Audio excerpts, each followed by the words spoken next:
I can mute you guys now.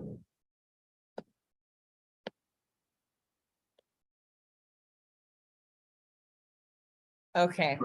Ready. All right. I call to order this August 25th, 2020 meeting of the Moab City Planning Commission at 6:04 p.m. In attendance, we have planning commissioners, myself, Kai Marienfeld, Jessica O'Leary. All right. I call to order this. Oh, I'm getting an echo. 20 meeting of the Moab City Planning Commission at 6:04 p.m. In attendance, we have planning commissioners. There we go. Sorry about that. It was an opened second window. We should be good to go. Okay, I hate hearing my own voice, so that was really unpleasant. Thank you. We have planning commissioners, myself, Kai Marienfeld, Jill Tatton, Jessica O'Leary, and then Ruben Villapando Salas is in chambers. We have city staff, our city liaison, city council liaison, Luke Wojciechowski. And I think I have everyone, and we have some applicants waiting when their item is up on the agenda. First item of business, sorry, I'm just on a laptop and I have way too many windows open. Citizens to be heard. Did we have anything submitted? Or is anyone there in chambers or waiting in the Zoom room that we know of? We did not have anything submitted and no citizens in the chambers for participation. Okay, that is simple. Next, approval of minutes. We have one set of minutes to approve from our regular meeting on August 11th, 2022. I was not at this meeting, so I will abstain from making any motions, but if anyone has anything to say about the minutes, about accuracy, or wants to make a motion to approve them, that'd be great.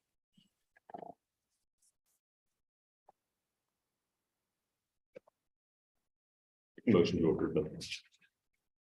Okay, I have a motion to approve the August 11, 2022 minutes by Ruben. I keep seeing Corey next year and it's messing with my brain, Ruben.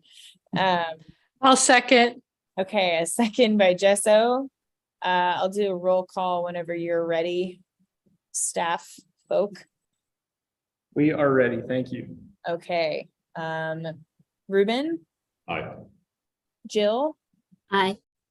Jesso, Aye. and I vote aye as well. Okay. Next item, our first action item of the evening, or only action item. Proposed resolution number 22/2022, a resolution approving the Aggie Townhomes Phase 2 plat on property located at approximately Aggie Boulevard, 1492 South, Highway 191, Moab, Utah, 84532. This is a briefing and a possible action. Corey? Perfect. I'm actually going to hand over the presentation to Anna in the chambers. We're going to do a little audio switch here. Give us a moment. And then I'm also going to let the applicant team into the virtual Zoom meeting to participate following that. So they'll be in the chambers for the participation and then available for questions after. So we'll give them a second to be connected to give them an update of where we're at, what we're doing. Their audios are connecting now. All right, it looks like audio has connected. For Brooke, we're still waiting on Mike and Ryan's computers. Okay, they've just connected. So Mike, Brooke, and Ryan, we are entering into the presentation for the Aggie Townhomes Plat agenda item.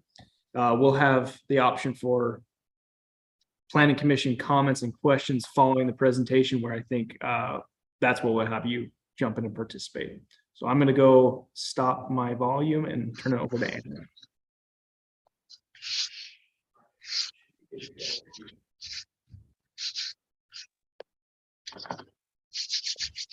So can you hear me? Okay. Everyone can hear me? Yes, can you hear us? Yes. Great. Okay, so this is the Aggie Townhomes Phase 2 Plat 22 subdivision approval.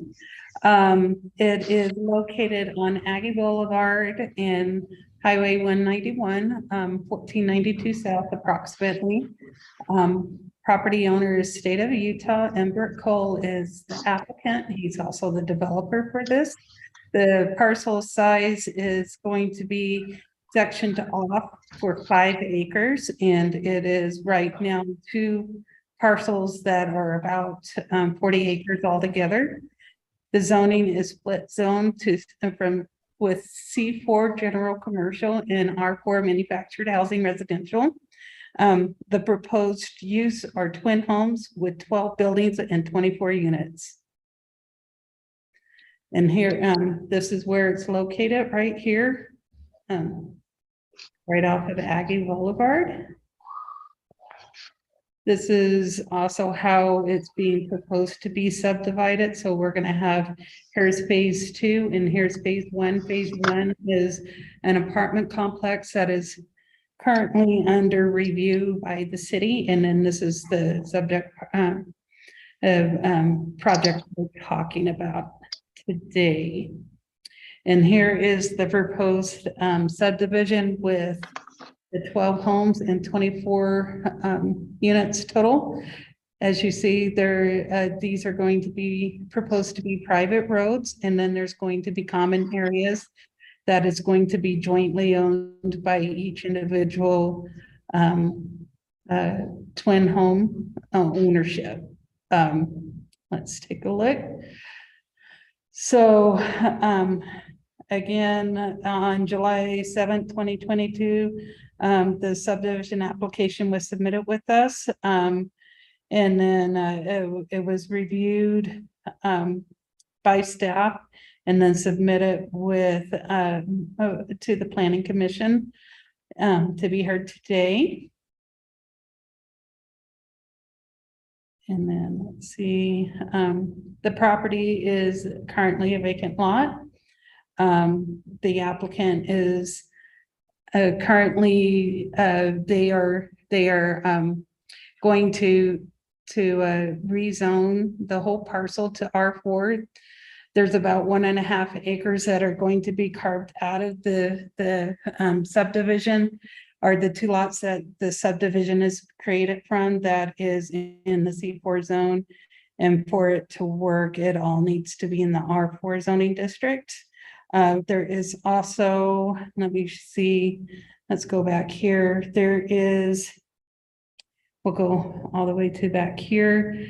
Right here is Rimrock Road right of way that also needs to be vacated for this subdivision to work.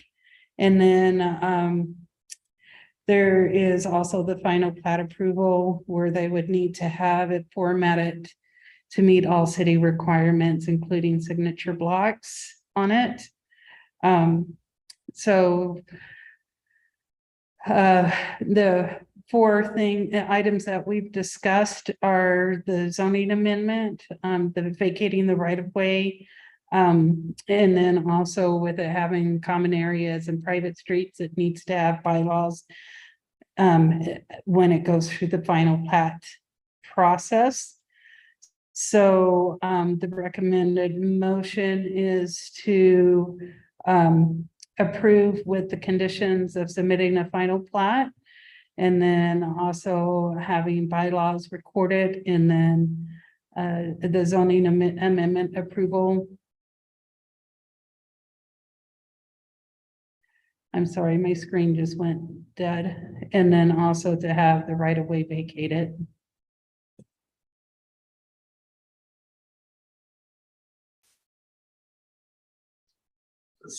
So can you guys see, were you able to see that, or, oh, were you? Okay, I'm sorry, that went blank on my screen, so I apologize for that.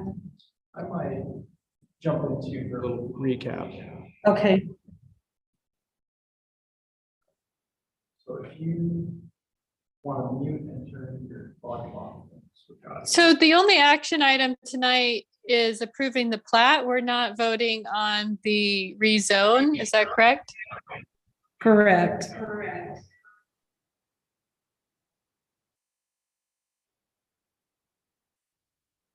Is there a time frame that has to be done in so for this to move forward?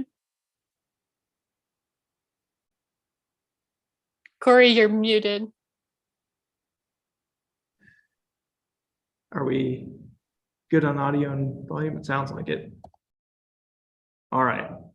Yeah, there's a couple technical components of the approval process and how this is being brought through the complex rounds of approval that I wanted to touch on really quick before we get too far down the line. So Jess brought up a great observation about how this plugs in with the overall development that is being proposed from what was the original master plan of the annexation, bringing this entire area, and Anna had showed that map, into the city limits, and then the proposed plans moving forward.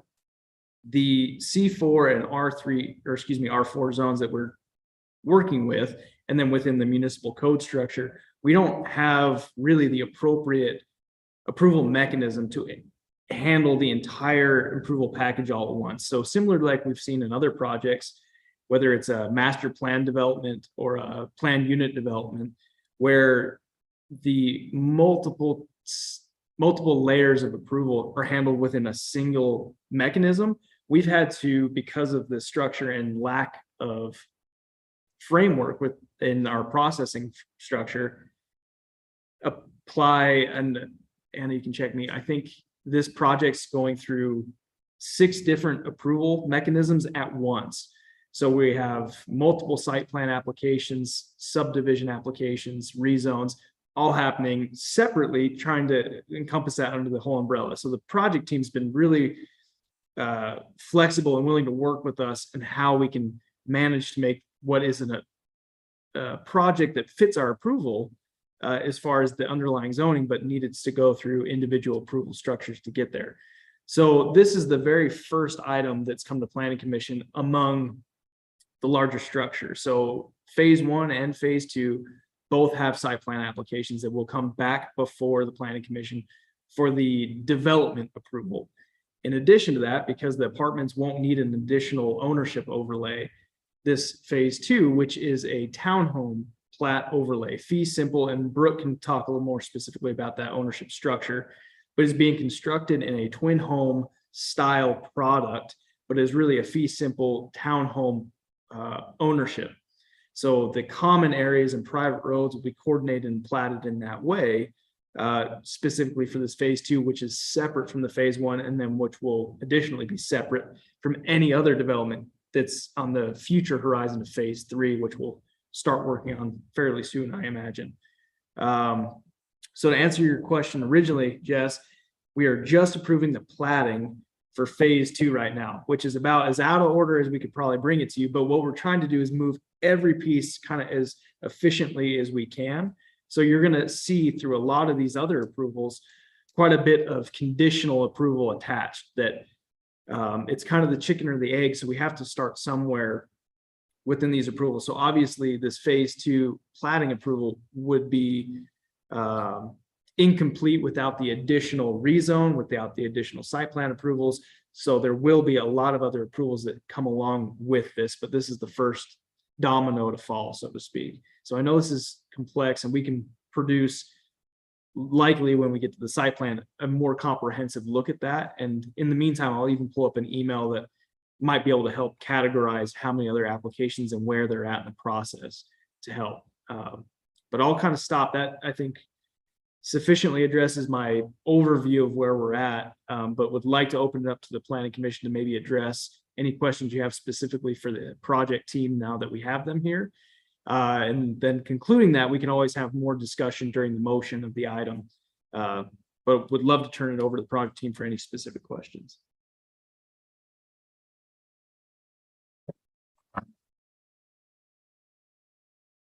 Thanks for the explanations, Corey and Anna.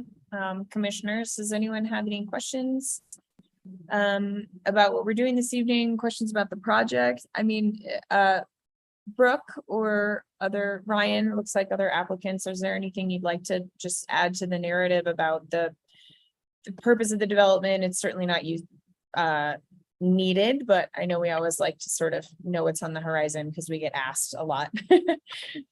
I'm sure you do. And thank you for the opportunity to be here with you this evening. And we appreciate the staff's work over the last year to 2 years to get to this point of how to process the different applications and the overall plan itself.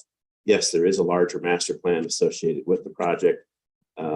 However, we're just concentrating now on the first 40 acres to the north of the USU new campus building in support of that building and what we understand to be the primary needs for housing there in the Moab area. So the twin homes and the apartments, as Corey mentioned, are the first two things to come in, and then we'll look at the southern area after this. I thought Corey captured it well. Let's stand for questions if anybody has anything further they would like to ask us. But we appreciate the opportunity to be heard this evening. Thank you.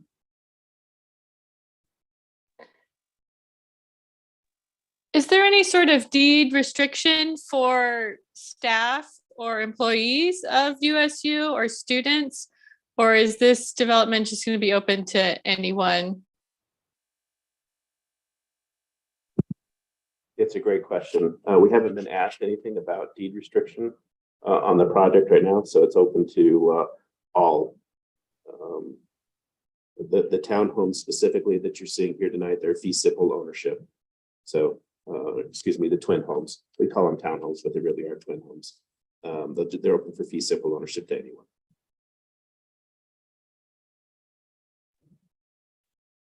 Thanks, Brooke. So yeah, commissioners, there is no sort of restriction on ownership or occupancy of the units. The apartments, of course, inherently have an ownership restriction in that they're jointly owned and then rented out.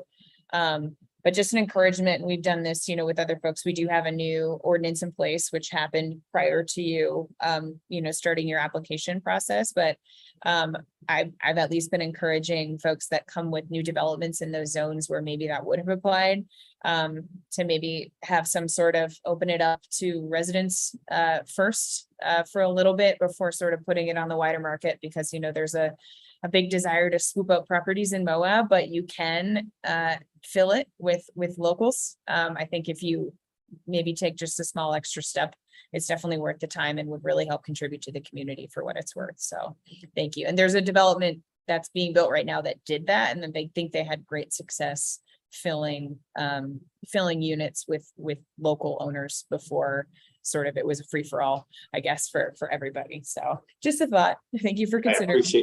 I appreciate that advice and that recommendation. Thank you. Jill, Ruben, any questions? No, I think you've asked great questions. Again, just my concern with like local people. I know a USU employee is desperately looking for housing right now. So that's something we always like to hear.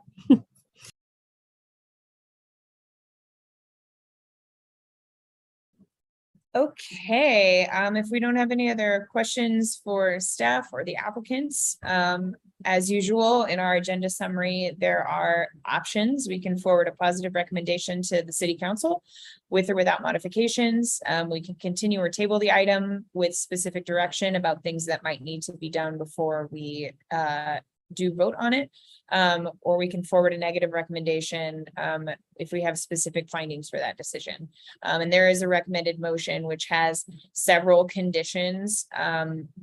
If someone feels like reading tonight, go for it, and you want to do that.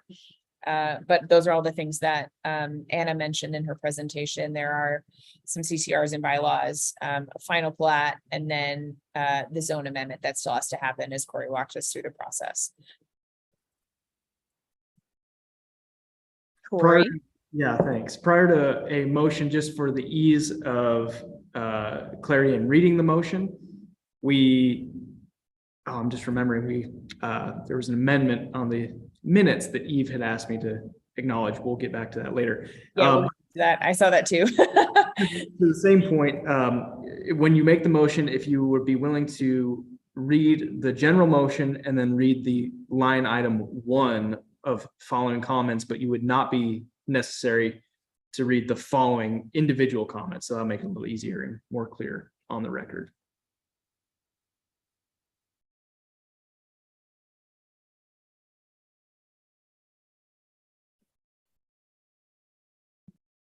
Does anybody have it in front of them? Oh, sorry, Ruben, I can pull that up for you. I do have it. There you are. I move to forward a positive recommendation to City Council on Moab City Resolution 22-2022, a resolution approving the Aggie Townhomes Phase 2 plat for property located at approximately Aggie Boulevard, 1492 South Highway 191, Moab, Utah 45532, with the following condition. All comments shall be addressed to the satisfaction of the Moab City Engineer and Planning Director prior to building permit application approval, with the comments including 1, 2, 3, and 4. Perfect. Okay, we have a motion to forward a positive recommendation with the conditions as listed. Any second? I'll second that. Okay, we have a motion and a second. Any discussion before we take a vote? Corey? If the planning commission would like, I do have that itinerary / agenda of the complete list of applications going through for context. So it's nothing really specific to this, but might help inform the larger project that's occurring. I'd like to see that. Okay. Sure. Yeah, I'd love to see.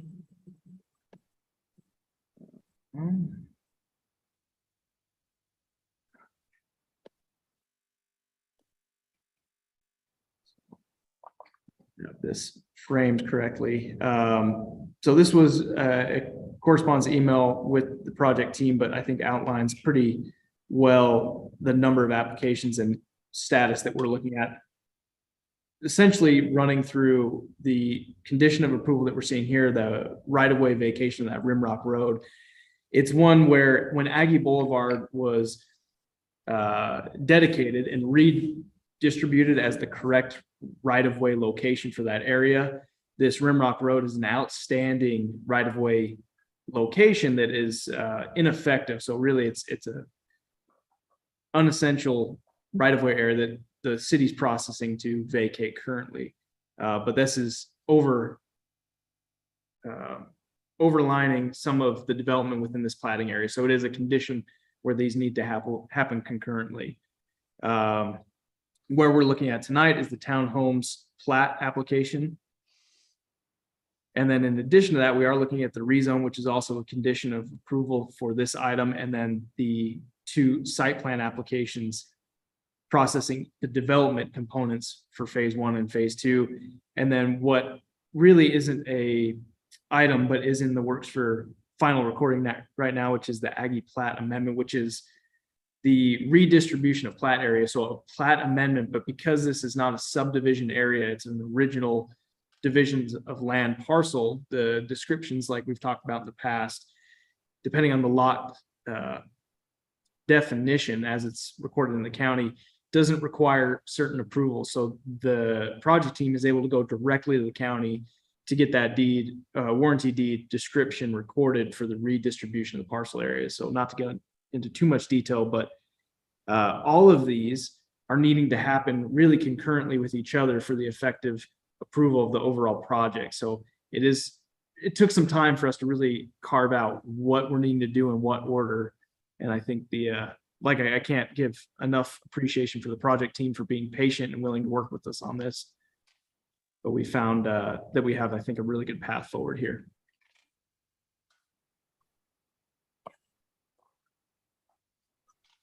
Would it be fair to add an amendment to this motion, just with something saying, I don't know, consideration for city council to have further conversation about the deed restriction? Or is that something that wouldn't apply here? No, because I guess it's just talking about it more, but. There would be no legal ability for the city council to retroactively apply some sort of underlying code change. So like the ones that were just made don't apply because this was sort of in process beforehand, as we know. And it would already automatically apply to any portion that wasn't sort of part of the the earlier ones, so I'm not sure how much sort of potential there would be there, Ruben, but definitely, definitely a good idea. And I think it's important that the applicants, understand how important this very large potential housing development could be if it was actually full of people who lived and worked here and not just sort of sitting empty most of the year for second homes. We appreciate that. But, and Corey, correct me if I'm wrong, but that's my understanding of the situation. So.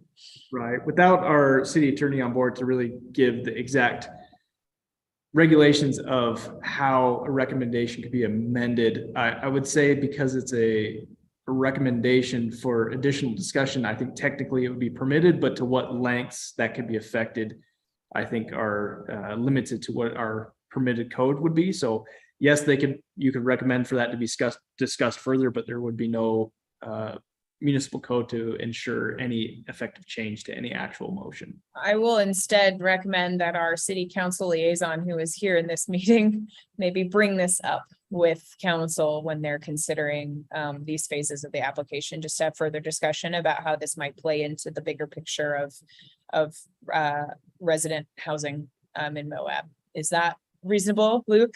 Noted, and will do. All right. Fabulous. Thank you. Good question, Ruben. I appreciate that because I think you're right. It's good to, and honestly, I think it's important for the public to know that these conversations are happening in context of these kinds of applications, and specifically why our new code, new underlying zoning regulations don't apply, how there's maybe leeway, things like that. Because we definitely, we've seen it with overnight accommodations, I'm sort of constantly explaining that this hotel, yes, we have a moratorium on new hotel construction, but these hotels were in process long before that happened, and things just happen slowly. So I always like to note that. Thanks, Ruben. Any more discussion or questions before we take a vote on the motion on the table?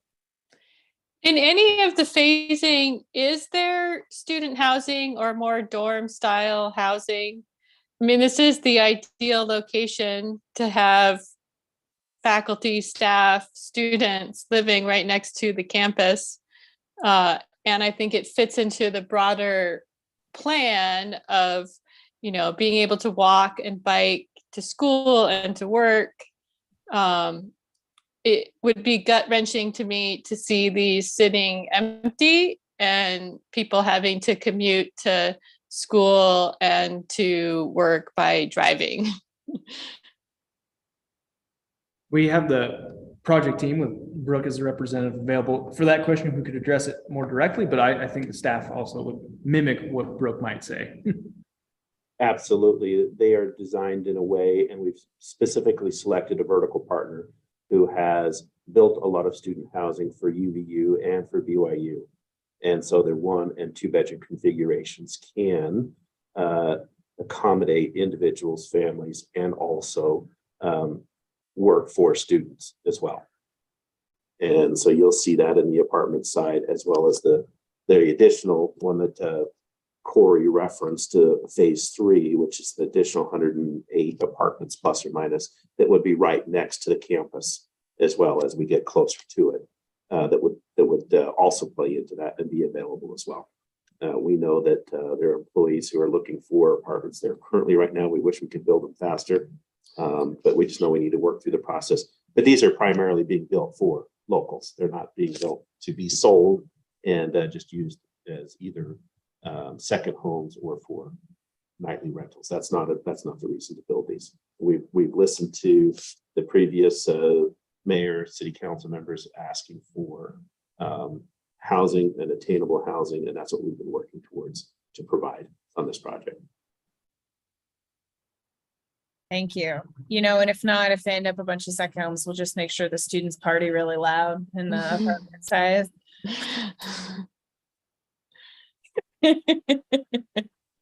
I guess the next note is, as far as the master plan is concerned, how many units are we looking for or looking forward to as far as the entire project is concerned? To answer that question, there's about 1,100 units overall on the 350 acres that surround the USU campus there. And we're not going to be Most of that is on open space. I would say 2/3 of the project is going to remain as open space. So we're clustering the housing and looking to take advantage of the slopes where it's feasible to build and stay off of the slopes where it's not feasible. And to try to anchor this around the campus that I think was envisioned there previously in the master planning that the city and SITLA and also USU had prepared. Wow, that'll add a lot of housing. That's a good thing. I think that's a good thing. One house at a time, but Yeah. I know that overnight. It's one house at a time as needed. Great. Well, thank you, Brooke. Any other questions for the applicants or staff? Okay, we have a motion to forward a positive recommendation to city council and a second. We'll do a roll call vote whenever staff is ready for that. Who was our second again? It was Jesso. I think it was Jill. Jill, no, as I was looking at you, it was like, wait, it was Jill. It was Jill. Correct me, I don't know what I'm doing. All right, we are ready for a roll call vote. Okay, Ruben. Jill, I, Jesso, Hi. and I vote aye as well. The motion passes unanimously. Thank you, applicants. Thanks for all your hard work. Thanks, staff, for getting this rolling. Let's get some more housing. Woohoo. Thank you guys for your time and consideration tonight. We look forward to being in front of you again here shortly. The other items. Have a good evening. You Bye-bye. too. Sounds like we'll be seeing them a lot in the future. Thanks, everyone. Those were really good questions. And I love having those conversations on the record and just making sure that we're asking right things. And, it's our job to be representatives of citizens. So, comments, concerns, things that we want applicants to consider, even if it's not within our legal ability to require, are honestly what we're here for, I think. So thank you to everyone. Next on the agenda, we have a draft red line of ordinance number 2019-03 outdoor lighting standards. The proposed code updates that we had previously discussed might be coming. This is a briefing and a work session. Perfect. Thank you. We have Richard Laura, our Sustainability Vista for the moment. We hope he stays with us long-term. He's been a great help, especially in drafting this and some of the other ordinances we're working on. So Richard, recently was not feeling so well. Hopefully he's up for the task of presenting tonight. So Richard will walk us through some of these amendments, and and I may interject, of course, but walk through the red line and not go line for line. We're hoping our briefings in the past will have given you enough context that we can move through some of the more minute or clear changes, and we can get into some of the more complex changes and why we're implementing those. And then more specifically, we'd love to hear the things that the Planning Commission, or what we anticipate from Luke's perspective, the City Council may have objections to or complications with. We'd like to get as much of that at least out onto the table now, so as a staff we can work through that to bring this back for the public hearing and presentations of actually starting to move this into an approval procedure. So this is, again, just a work session, but we're really airing out any particular items that we need to address. So Richard, I'll turn it over to you. We'll go from there. Cool. Happy to be back. I am recovering from COVID, but I'm on the up and up. So let's get into this. Just interject whenever you feel like it.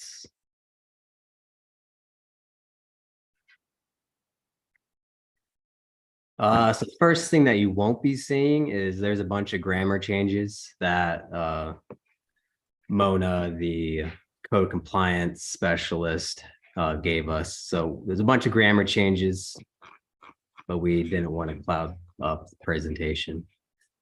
To start off with, again, we're introducing the idea of directed illumination. Throughout the ordinance, you'll see section 465 crossed out and replaced with chapter 17.93 sign code, since that was updated. We got legal nonconformity, and the first big thing is 1709-061, which is a new chapter section. I always forget. Previously, exemptions were only for fully shielded exemptions, but these new ones, unless otherwise stated, are exempt from all restrictions, such as total light output, the temperature of the light, and fixtures. One of the notable ones is that originally the holiday lighting was from November 15th to January 15th. We pushed that back to October 15th to include Halloween. And another notable one is we're separating temporary lighting, which is like bistro lighting. Those still need to adhere to the lighting hours in 1709-065. We added a few new definitions, such as the directed illumination, which we discussed before. We took out this common relationships chart because the relationship between watts and lumens is different brand to brand, product to product. So we felt that this was misleading. Non-directed illumination is the opposite of directed illumination. A new one is safety lighting. So in the TLO, the total light output, safety lighting will be exempt because currently we've had a lot of people eating into their total light output allowance with lighting that we are requiring for doorways and garageways. And then temporary lighting. Again, these are all rough definitions and wording, but temporary lighting is anything that plugs into an outlet and not hardwired.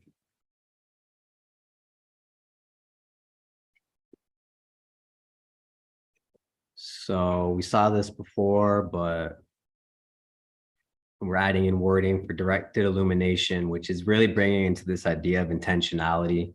If you have a compliant fixture and you're intentionally directing that light within your own property for specific use, then a little bit of light trespass will be allowed.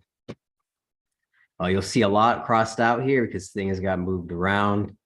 One notable one is this D. Luminaire should be fully shielded when installed within 25 feet of adjacent residential properties. But we took this out because it kind of allowed for, if you're past 25 feet, you can have, non-compliant lighting. We didn't want that. So we want all lighting to be compliant. So we took this out. Exemptions to fully shielded fixtures. Many of these things got moved to that new exemption section.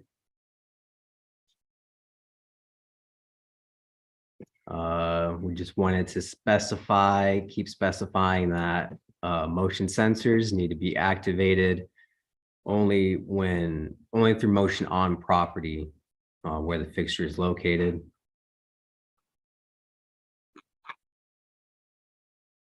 Again, a bunch of stuff got moved to the new section. Total light output, we put in wording requiring required safety lighting, which is defined by the building inspector and the zoning administrator, will be exempt from the total light output, giving more people more of an allowance to play around with on their property. We kind of came up with this idea of cookies and carrots, where your carrots are, your vegetables and the required safety lighting. And we want to allow people to have some cookies to play around with. Outdoor lighting hours. One thing I want to bring up here, something that Corey and I discussed, and it's a question for Planning Commission, is currently, let's say a business closes at 5 p.m. They're allowed to have their lighting on until 10 p.m. We would we were thinking that it might be wise to just require all lighting to be off at business close, or about, I think it was 30 minutes or an hour after business close. So if your business closes at 5, you would have to turn all your outdoor lighting off at 5:30 or 6. We would like to know what you guys think of that. We can talk about that later.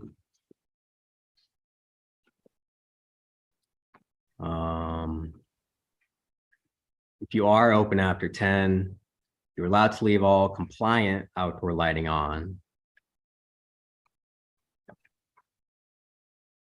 A new one here is on residential properties. If you have legal non-conforming lighting, if you have non-compliant lighting, it shall be turned off by 10 p.m.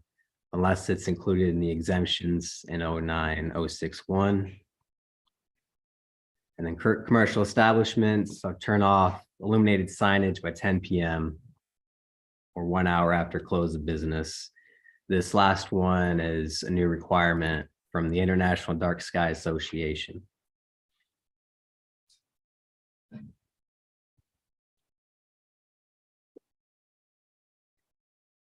took out this wording for gas stations because all it is really saying is that gas stations need to be compliant. So we felt that was unnecessary wording.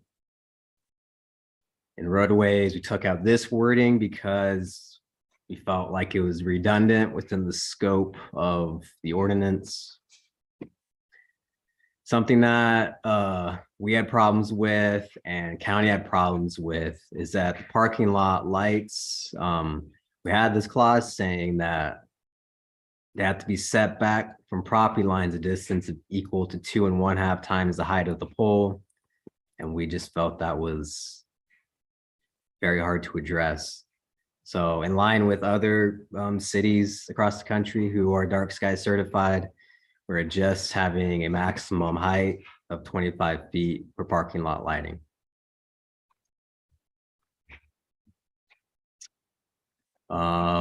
For outdoor recreation areas, we added in this new requirement from the IDA, the International Dark Sky Association. It's just saying that you have to use different levels of luminance for different tasks. For E, originally it was outdoor amphitheaters. We changed that to event facilities, event areas, because we don't really have any amphitheaters anyways. The directed illumination for performance areas or event areas must be confined to the property boundaries of the event. This was originally in the fully shielded fixture exemptions, but we moved it to this specialized lighting section, lighting of federal state flags. We have some questions on this that we'll talk about later, but ultimately in the original, it's requiring that a light is a top down and narrow beam aimed and shielded to illuminate only the flag. As far as I know, and from everybody I've heard it from, this leads to pretty bad lighting for the flag. And if we're gonna have flags on all night, they need to be lit. And I don't think we want to have badly lit flags. Illuminated signs shall comply to 17.93 sign code. Application review procedures. This is an item that was moved. Just saying that people have a route to go if they want to have lighting that does not conform. They have procedures that they can go through. We removed post-installation nighttime inspection because, city and county staff, they just felt that it could be a breach of privacy, but it's also just hard for staff to do it. As discussed before, we have legal nonconformity being added in pursuant to Chapter 1712, general provisions. Legal nonconformity is how we legally address non-compliant structures. To supplement legal nonconformity, we'll be changing up wording to the Moab Municipal Code special provisions. Currently, they're only in zonings C1 through C4, but we're going to expand that to other zones. But basically, the special provisions will give us a way to really combat those like really terrible lighting that needs to be gotten rid of.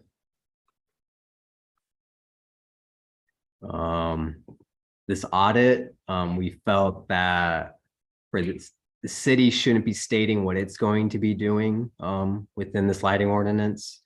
And discussed later, we might have a resolution that we might have the city resolute. Violations enforcement shall be processed as in 1778. And then again, go along with special provisions. These are all rough wording. There might be better legal wording, but the abatement of nuisances shall be attempted first through non-costly means, such as just, you know, if you have a light that is shining directly at a house, if you can just simply point it straight down, we're going to try and go that way first.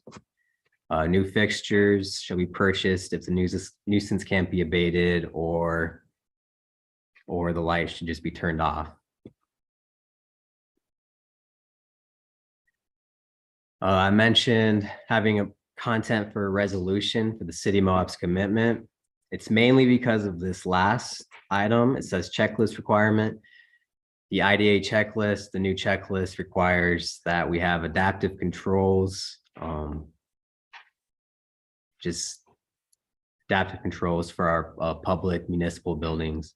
And we figured that would go along well with other resolutions stating the city of Moab's commitment. So this might be something that we try to get signed at the same time as, or approved at the same time as the lighting ordinance.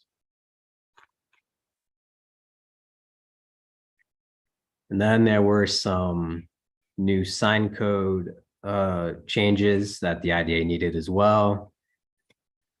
The all illuminated signs shall comply with 1709-065 lighting hours. Luminance levels for operation shall not exceed 100 nits, 100 candelas per square meter. It's a checklist requirement, but we got confirmed that we could just have a lumen per fixture max. We just have to have some way to control how bright signs are.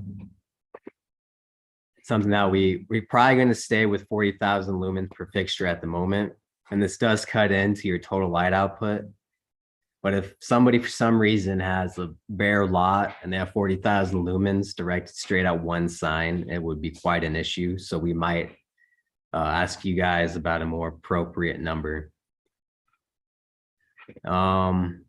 Lastly, there's this wording right here from the original ordinance, allowing for freestanding monument style signs, which would necessitate directing light into the sky to some extent. And we would actually like to remove this clause and we just require monument style signs to be lighted from above. And I believe that's it. Are there any good examples of monument style lights or signs? Oh boy. They're non-compliant. At least in town. There are. We have over the last 2 years, we've approved monument style and pole lights that are compliant within the code based on the original passing of this ordinance. Off the top of my head, the Wendy's pole mount sign is a internal illuminated cabinet sign that is dark sky compliant. They've basically reversed from black to white. They're the way that is illuminated and text only. And then on the north end of town, there are a couple hotels that have produced is the traditional monument style sign with both internally illuminated text components, and then some is externally illuminated directed lighting. So My Place, the new World Mark and Element signs are compliant. Trying to think of any others. So there's a few in town. If you go through at night along Main Street, you ought to see a few compliant monuments and pole signs. And those are compliant, not just because it's written in the code here as we can have ground mounted lighting. It's because they're all internal Correct. So and shielded. as far as my understanding is, despite this provision being included, in fact, just referencing on Richard's screen here, the permitted external illuminating image is how we've promoted all monument signs to be lit if they are not internally illuminated. And I don't know if we've actually permitted. I understand it's permitted in the code. There's only one project that I'm aware of that's proposing ground mounted lighting that's uplighting. But we've steered away, despite that being in code, from something that is acceptable. Okay.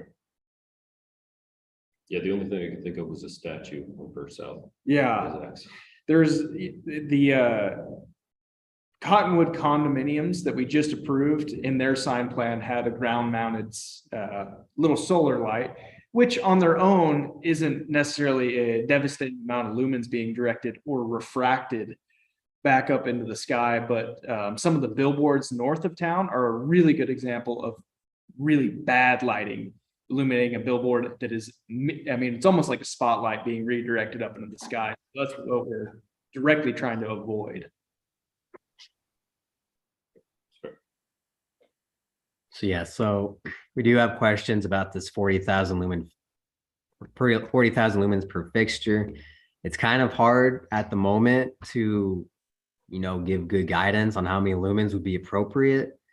I mean, we could just go with 40,000 lumens per fixture now and just see how it plays out for a year or two. I personally think it's obviously too much and that we could easily probably make it 20,000 or 10,000, but. Yeah, the unique component about this that Richard's touching on with the nits, and without getting into a whole lumen physics component, which we've had to get to, Richard's become quite the lighting expert at this point, is that if you can imagine a cabinet sign, and if you're familiar with in town, the old Sultan's signs, they were basically black signs with blue illumination lettering. Now that was a compliant sign in town. The inside illumination of that box, so the number of bulbs being produced, was an extremely high amount, but the amount of light that was being allowed to exit was super minimal because it was being opaquely blocked by the black background and then the low color of the text. So this is where it's tricky, and where Richard and I believe this is probably the best option of what could be a variety of not very good ones, is the lumen count internal illumination is really irrelevant to what is being produced outside unless you have a completely white sign, which we currently do not permit. So it's really kind of a throw in the dark based on the design that's being promoted by the property of what the light output is actually going to be.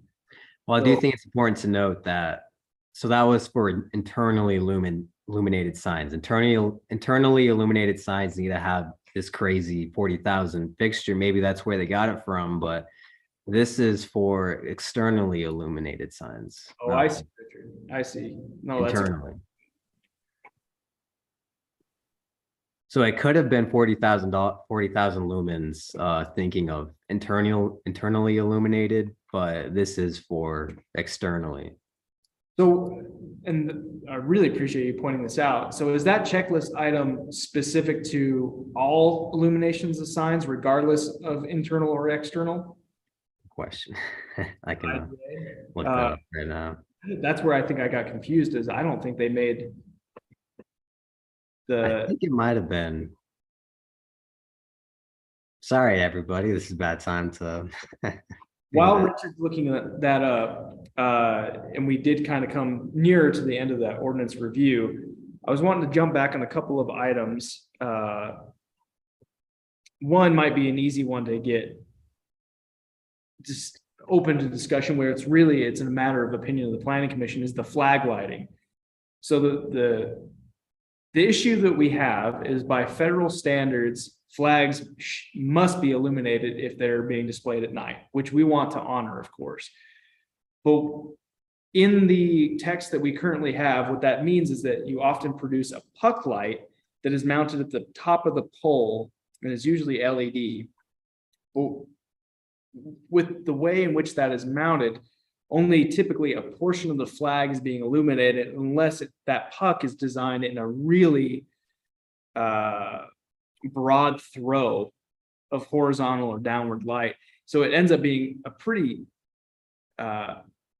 bright, or perceived as bright illumination, as opposed to what is a ground mount, which is shooting up at the flag and illuminates with a more soft direction of lighting. So from staff perspective, I don't think have a great recommendation at this point. It's kind of we don't know what would be the better option. I think they should be exempt. The ground mount or yeah, having the ground mount for a flag. okay. We were kind of leaning that way as well. Yeah. Do any other members of the planning commission have a recommendation on that? I think it should be ground mount. One of the reasons why I say is at the school, we have ground mounts and it's a really soft light, but you can see the whole flag, but it's not like, it doesn't go way up out into the sky. It's a really soft, kind of light at the elementary school. And I just like the ground mounts better too. They aren't so bright. Now, one option, maybe, I don't know how you guys feel about this, but maybe we just don't have lights lit all night. That is another option. On Is the there- flag, is that what you're saying? Yeah, just don't have flags up all night. Unless we If do you have one. ever tried to take the flag down at the school, it takes Yeah. some serious Oh, it muscles. doesn't? Okay. Oh, yeah. Yeah, it's I just don't think anyone that puts the flag up has the capacity to take it up and down every day, honestly, in the community here. Okay. Okay. But yeah, ideally, for sure. So we're talking, sorry, Ruben, I couldn't hear you. Your preference was what? Oh, that we should have ground mounts because it would be un-American if we didn't shine them bright. Do we have any opposition where commissioners may be more in favor of the top mounted puck light? I mean, I certainly think in keeping with the dark sky idea and component, having upward facing unshielded light is not in keeping with that, whatever it's on. I certainly understand the importance of keeping the flag lit when it's up at night. But I also understand that if there's a way that you can keep the flag lit where you're also better in keeping with this, understanding, of course, that we are talking now about future fixtures. Again, this wouldn't apply to anything that's doing this right now until they go to implement, something new, and then the new code would apply. I'm sort of the mind of like, let's fit as much into the fully shielded downward facing light fixtures as we can. But I think we'll have to figure out maybe some recommendations for what that might be. I'm trying to think of a flag that I've seen that is lit that way, and I maybe can't. I'm sure there are great examples. But I understand Jill's thoughts too. It looks nice. It's, softly lit, but ultimately it's still a very bright spotlight that's shining directly up into the, heavens. So. Which both of these arguments, I think Richard and I have been through them mentally a number of times. So I certainly don't disagree with either side. I think at this point, we'll make note of that the Planning Commission has mixed discussion on this, because again, this is going to go to City Council, who will probably have a very more politically oriented discussion about the community's views on this. But I think a recommendation from the commission is a good place to start. Yeah, and I'd certainly want, I think for the council to have, make sure members of the public understand this, and people might have more experience with this particular thing and might want to weigh in specifically. So yeah, agreed. Thanks, Corey. Thanks, Richard. Thank you, Richard. Let's kick it back to you now, maybe referencing back to what you found out about the checklist. Or did you? Oh, yeah, it's just illuminated. It's just illuminated in general. That's why they did the nits, because when you go with nits, it doesn't matter internally or externally. It's just how bright it is. So it's just illumination of signs. It's not specifically for externally or internally illuminated signs. Right. And again, I think where we're at right now with the 40,000, whether that's being refracted or if it's internal, the idea is that it is fully shielded or blocked to a certain degree. So it's not that we're having 40,000 lumens directed up into the sky directly necessarily, but there is some capacity that if you were potentially to design a sign, like Richard said, this is part of your total light output. So you're a completely dark lot except for this sign, maybe. That you propose it this way, but I do know we had a cabinet sign proposed in town that has an opaque face, so it's not going to appear to be this bright, but I think Jessica Thacker, our assistant planner, would have a better count on how many lumens, but it was like 100,000 lumens inside this cabinet box.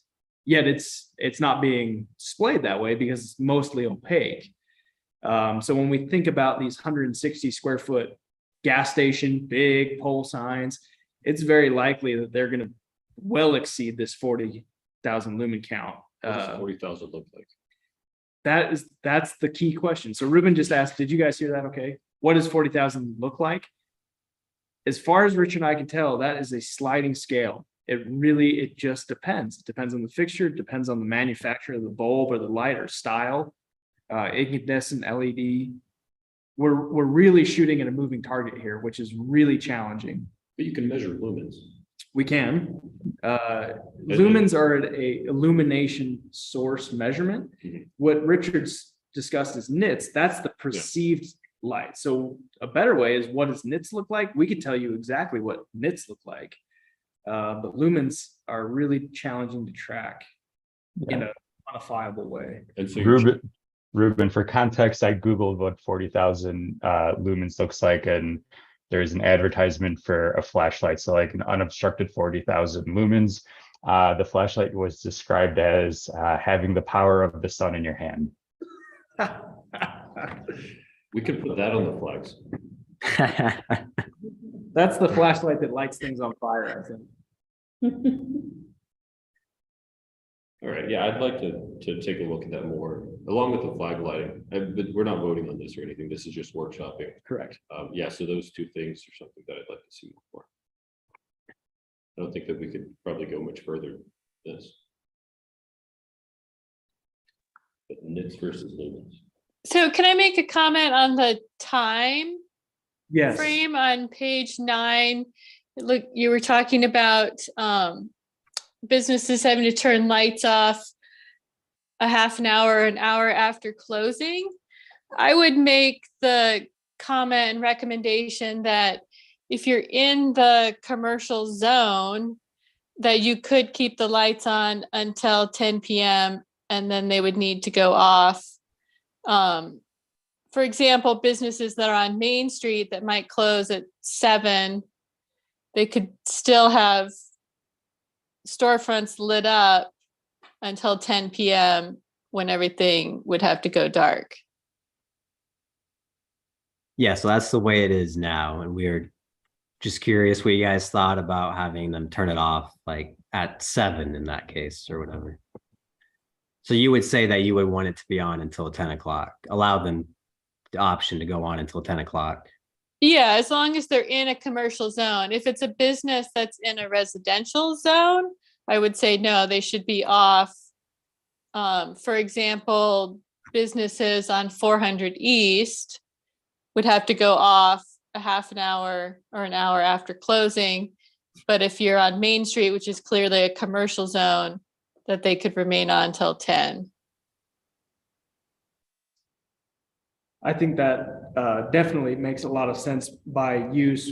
If we start governing by zone, a little bit of clarification that would help us is the 400 East business properties are mostly in the C5 commercial neighborhood commercial zone. So technically they are in a commercial zone, but it is a mixed type zone, which our C1 and C2 are also mixed types zones. So maybe we identify what the planning commission's recommendation is for specific commercial zones. Like the C3 is our Main Street. The RC is our North Corridor. So everything kind of abutting Highway 191 would be our C3, C4, excuse me, and RC zones. Those are our heavy commercial zones. What we might consider our lighter commercial zones are our C1, C2, and C5, which are all commercial residential mixed types. So yeah, I guess it would be the C3 then that would be allowed to have lighting later. Okay. I'll make that note to add the specific clarifications of zone where there's that additional provision that if it's a commercial business not in these identified zones, it shall be turned off. What we're going with, the standards of 1 hour after business close. And I think that's what we'll recommend at this point for the next draft that you see. Okay.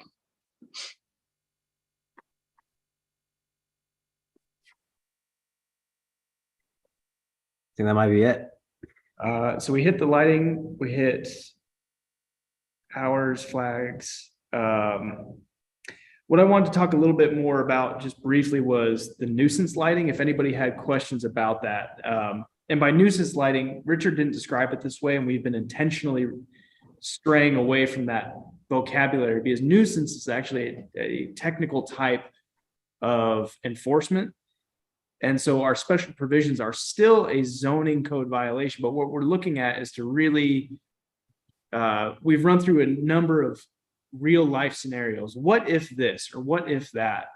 And what this special provision would give us the teeth to do is if there is clear, apparent, direct illumination trespassing occurring, it gives the zoning authority the ability to mitigate that for the neighbors, because as we're making this turn away from immediate termination, which is the advised kind of legal position that we'd like to take, it does leave us open to risk or vulnerability of bad lighting being able to be continued because the property owner says, well, I'm not interested in changing my property or updating it, so that they would essentially be able to continue bad lighting.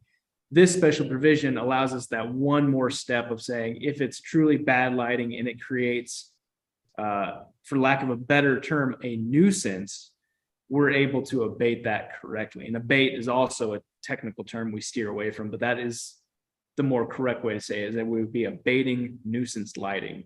But we're gonna not use those words when we write it because they have those additional legal definitions. But if that, does that make sense? What I'm hoping to do is give the commission and the viewing, community, whoever's viewing this and wanting to make comments, that we're certainly not trying to promote or allow bad lighting to continue. We're just trying to allow properties to maintain their property rights as they move forward, and that this transition to more appropriate lighting is done in the static standard legal way that we approve every other zoning amendment that we make. Yeah, that makes sense to me. I'm glad you're changing the terms because those all set off like tort alarms in my brain. But I agree. I think there's, having tried to help a neighbor get some big floodlights from a neighboring property figured out, it was a very difficult process to go through just under existing code. And so I think using this mechanism in this relevant code section, it makes really good sense to sort of tighten that up and make it more user friendly to both people with fixtures and people who might be affected by, lighting choices of their neighbors, stuff like that. So I think it's great.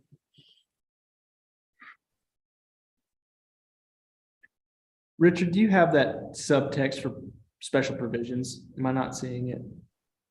I know this is the area that we talked about for enforcement. Do we have that sample language? Oh, the sample language was that right there. I copied it in.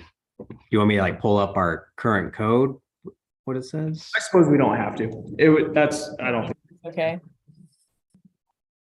But I'm excited that y'all are working on this. You know, I think figuring out how the original one was or wasn't being implemented and working, you know, making changes. I certainly understand, you know, that we're trying to work within the confines that we have. And thanks for all your work on that, Richard. I appreciate it. That's fun. We still got a little work to go yet. I'm not gonna let him off that easy, but we are certainly getting very close now. And think upon approval of this update, we're gonna far better reflect actual code that's effective, but it's also taking the handcuffs off that have put safety and required lighting at odds with what is permitted. So I think we're gonna align some really important components of the health, safety, and welfare, which is our primary obligation. Awesome. Hey, I have a question. While I have you, Richard, you may or not know this, or Corey, but you could at least point me to who I should ask if we're done with the substantive portion of the meeting. It's not at all to do with anything on the agenda. So I had one last question regarding lighting then. As far as legal non-conforming goes, we talked last time about 5 years being the end of that. Did that change? There's a period of 5 years in which after that, everyone had to. Correct. And that's really the nature of what we were just talking about, which is the current code, the way it's outlined, does discuss legal non-conforming as the continuation of our existing code, but it also had a clause that said upon that 5 year immediate termination shall kick in and every light will become in violation. That's a structure that's really not supported in any other code. So if it is written, it's not being enforced in those other communities that way. So this was our real attempt to, how close can we get to that without tripping over a legal boundary of. Got it. Okay, I see the connection. Yeah, that we're getting into a different legal territory. So it is a big, I know Kai was definitely a part of the original drafting of this and certainly don't mean to be carving it up, but really it is that meshing of feasibility as we've been exposed to trying to implement this over the last couple of years. So it's more of a practical nature of, okay, here's what worked and here's what hasn't worked, but it also, here's what we'd like to update in a way that is still in line and compliant within the code, but maybe things that we didn't include before. So we're adding and detracting a little bit. And this wasn't brought up. We kind of zipped over it a little bit, was temporary lighting. That is kind of a new component that hasn't really been teased out too much. And it's been left simple in context on purpose, but temporary lighting would include, and the exemptions section that Richard added is really a quite sophisticated line of code. So we don't have to go over it tonight. We are kind of winding down here, but for Planning Commission, maybe to take a more close look at that, because that includes like bistro lighting for both commercial and residential properties currently is not permitted, yet it is a desire of our community to allow things that we like as well as things we want, and things like that we like are like bistro lighting under a certain context and certain amount of light and certain time frame can be acceptable.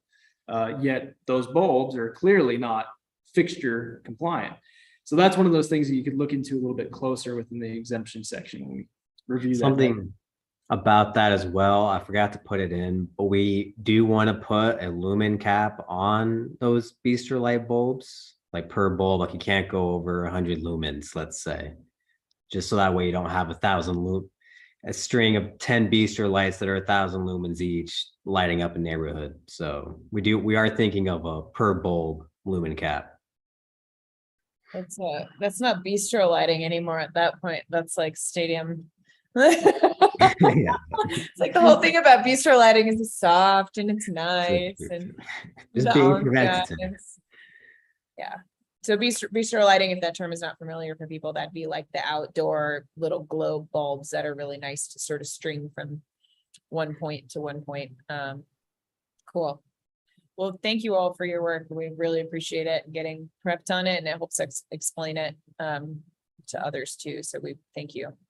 My quick question, if Richard knows, literally, if you know, if you don't know, don't worry about it now, but I figured while I had you here, do we know who pays for the EV chargers that the city has? This, you may have seen this exchange on Facebook. I just want to ask questions as the community comes up with them. If we can, do we know that definitively, or is that like a bigger search and no one now working at City Hall remembers? We are working on the EV chargers. So the problem currently is that they work with 3G wireless, and all mobile carriers are phasing out 3G wireless. So we need to upgrade our systems to 4G. So we're working on that. To answer your question directly, who pays for them? Like the power, who pays for the power is what the property that it's on. To the best of my understanding, the property that it's on is paying for the power. So like on city property, the free EV chargers, at least is how they're described. I've not used them. I don't have an electric vehicle. Are described as being free for use. And I think there was concern that the city wasn't charging what is widely a tourist base to use a service that's provided by the city and inherently by local taxpayers. So just a note, just Yeah, there's absolutely a way to charge for the use of them. So we could definitely look into that. I think it was because they were kind of in a trial period that we wanted to keep it free, but yeah, I wasn't sure if it was like a grant from Tesla or whoever, either two. I know that's a thing sometimes. So I just wanted to provide information if we had it to folks. Well, and Kaya, just so you know, those are level 1 chargers, which means they are really slow. The amount of power that you're drawing on those and the amount of cost of that power is minimal. I mean, if you were parked there for days at a time, it might add up to a couple dollars, but if you're parked there for a few minutes, that's nothing. Like my vehicle, when I charge it at like the supercharge stations, which is like a level 3 or level 4, it's, $15, and that's like 20 minutes, but I'm getting like 300 miles of range. And the amount, if I plug into a level 1, you're getting like 2 or 3 miles an hour. I think these are levels super slow. These should be like a full charge in 8 hours. So if you're like parked at work, it should be full at the end of work. So maybe a level 2, which is still really slow and is not drawing that much power. Yeah. That's good information to have anyway. I just think more information is always great. So, okay, great. Thank you. That is my off-topic question. Corey, what do we have coming up? We, as a continuation of these discussion items, have reconnected with Water Now. So we've produced a framework for the landscaping standard ordinance, or what was originally proposed as water efficient landscaping standards, but should be bringing that framework to you in a very similar context to this dark sky, to have you start practically working that language. And then once we feel we've developed it enough, we'll put it through the public process of approval, working that way towards city council. So that should be coming up next time. I'd also like to probably continue with dark sky next time and have the changes implemented and then a clean draft version produced at that point as well. But as far as action items, I'm not sure if we're going to be prepared for any site plans. We do have a couple public hearings in the works. So actually this will be our next meeting. We'll have a public hearing on the Aggie rezone, or the item that we had tonight will be coming in for that component of approval. So we'll have a public hearing and action item on that. There may be one or two I'm missing, but for the context, I think we're plugging away at a lot of different items, but those three should be on the agenda. Great. Thank you, Corey. Thanks again, Richard. Thank you, Anna. Thank you, all the other city staff, and Ruben for showing up in chambers. While the rest of us are off at our screens. I think that is all we have. If there's not anything else, I will adjourn this meeting of the Moab City Planning Commission at 7:24 p.m. Thank you, everyone. Thanks for attendance and good luck on the school year. Jesso and Jill as parents Thank you. and educators. Thank you for all you do. Thank you. Have a great evening. Good night, everyone.